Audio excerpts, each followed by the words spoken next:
This is KGW News at noon. Residents and tourists alike deserve to enjoy a night out on the town in safety, and I want to applaud the Portland Police Bureau for taking the initiative to address a major problem with the resources that they have at hand. That's Mayor Ted Wheeler during this morning's announcement of a new plan to address violent crimes in Portland's Old Town. More officers will now patrol the area on Friday and Saturday nights. Good afternoon, I'm Drew Carney. Thanks for joining us here at noon. The mayor, police, and Old Town business owners were all part of today's announcement. There was a special unit of officers, that patrolled Old Town in the past, but that unit disbanded during the pandemic. So now the unit is coming back, although it is coming back with some changes. The unit has the authority to close down streets to vehicles if need be, and they'll also be patrolling a bigger area this time around. We're kind of pointing it out here on this map of Old Town. So the new area of patrol will be from Burnside to Northwest Everett and Northwest 1st to 5th Avenues. The owner of Dixie Tavern is hopeful that this patrol will make a difference. We'll be repartnering with our police bureau to take things to the next level of hospitality and entertainment.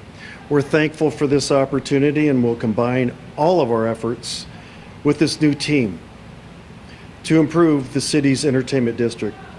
This is where we live, work, eat, drink, play, and stay. The officers that make up this Old Town unit say they're going to work to build relationships with business owners in this part of Portland. Another example of crime in Old Town played out in the middle of the day yesterday. Portland police responded to an attempted kidnapping at the intersection of Northwest 1st and Davis. Police say the suspect claimed that a 5-year-old girl was his daughter and attempted to take the girl, threatening to stab her caregiver with a knife. The caregiver reportedly responded to that by pepper spraying the suspect. He's identified as 43-year-old Spencer Meng. Police arrested Meng, who now faces several charges, including attempted kidnapping.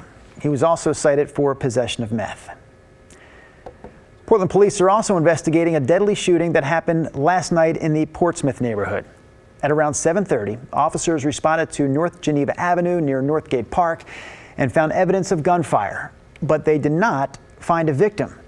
About 20 minutes later, though, a nearby hospital reported that a person who was shot had arrived at the emergency room. That person later died.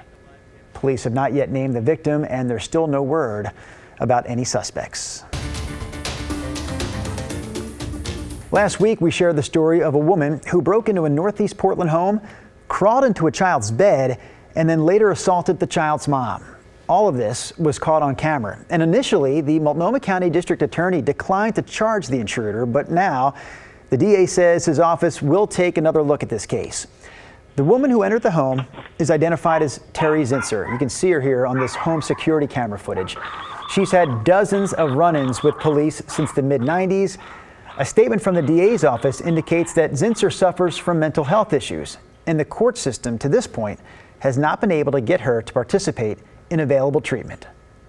Well, unless it can be proven in court that the person is imminently dangerous because of their mental illness, then the law says you can't force them to do that. And it's hard. That's Kathy Shoemate, a behavioral health supervisor in Multnomah County.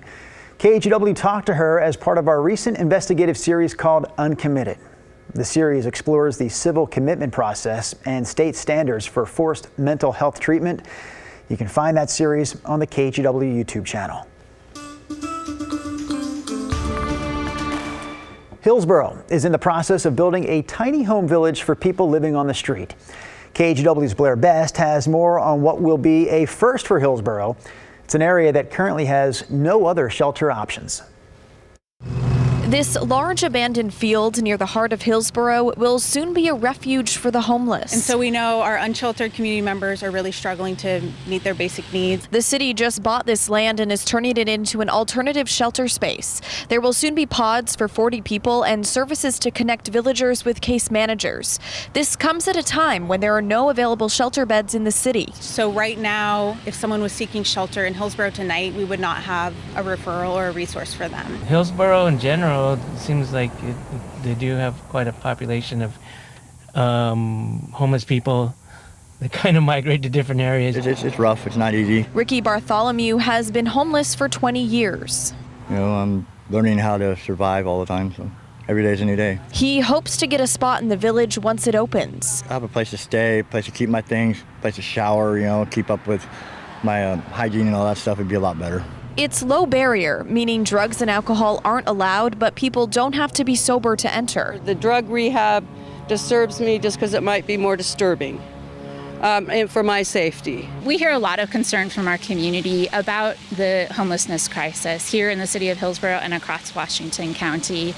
And the first and best option to help is creating that place where people can go. The village will be paid for using taxpayer money. It's part of a voter-approved supportive housing services measure, which was passed by Metro in 2020.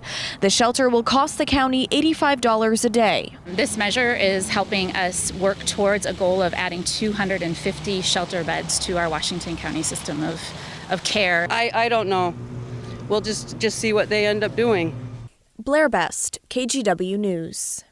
Our next stop here at noon is Vancouver, where a couple is dealing with the fallout from a recent break-in at their home.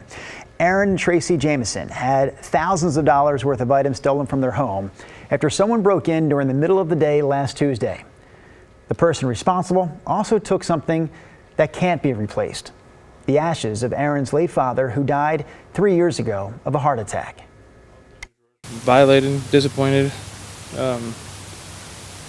disgusted, really. I mean, why take that of all things?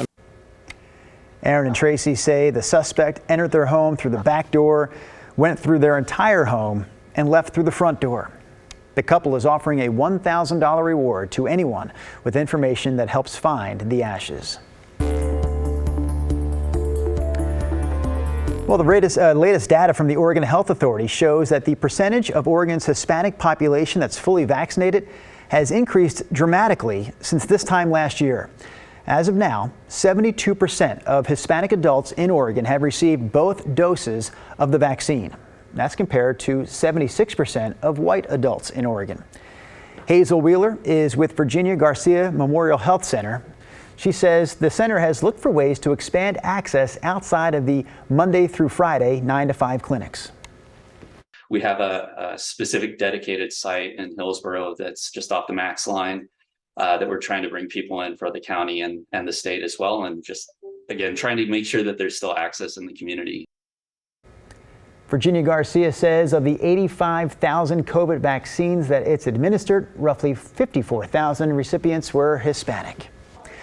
Rodney Hill standing by in the Weather Center. What do you have for us here, Rod? Beautiful late summer weather. I do want to remind you, if you have plans to be out and about, and those plans will take you this afternoon south down I-5, eventually you'll run into increasing cloud cover and maybe eventually some scattered showers. Upper level low has been slowly pushing out of California. The cloud deck so far has been holding pretty much on a northern line around Eugene, where there have been some showers in Lane County, but so far it's pretty much holding with hazy sunshine down in the Salem. So this is Willamette Valley's Vineyards camera just south of Salem. That's pretty similar to Portland, just kind of hazy sunshine. Cannon Beach, this is great, no doubt. People on the beach enjoying themselves. These are all live cameras. There's the Rose City camera in downtown. We're running 76 degrees. That's warmer than we were 24 hours ago. And 24 hours ago, Portland got up, or yesterday afternoon, I should say, to 86, and Scappoose hit 87. So I've got 85 for high, but maybe it's more like upper 80s this afternoon. Records are in the low 90s this time of the year. Still 76 degrees for your evening. Now coming up, we'll have the latest track on Hurricane Fiona and also take you into that very first weekend of fall with my 7-day forecast.